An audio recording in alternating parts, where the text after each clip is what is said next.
వెంకటగిరి నియోజకవర్గం కలవాయి మండలంలో 19-24 మధ్య వైసీపీ హయాంలో 1000 ఎకరాల భూములు రికార్డు తారుమారు చేశారు అధ్యక్ష. అయితే కలవాయి మండలం చెందినటువంటి వైసీపీ జడ్పీటీసీ అనిల్ కుమార్ రెడ్డి కొంతమంది దళాలను పెట్టి పేదల నుంచి 10 కోట్ల లంచాలు తీసుకున్నాడు అధ్యక్ష. ఆ డబ్బంతా కూడా వీళ్ళు పంచుకున్నారు అధ్యక్ష. అయితే అప్పటి తహసీల్దారు మాణికల ప్రమీల చేతుల మీదుగా భూముల రికార్డు తారుమారు చేయించారు అధ్యక్ష.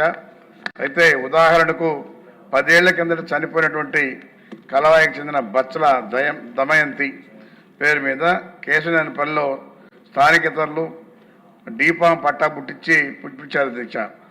ఎకరాకు 1 లక్ష రూపాయల లెక్కన లంచం తీసుకుని అసైన్డ్ భూమి కమిటీలో ఎలాంటి సంబంధం లేకుండా నేరుగా తహసీల్దార్ చేత పట్టాలు ఇప్పించి అడంగల్ 1Bలో పేరు నమోదు చేయించారు అధ్యక్ష.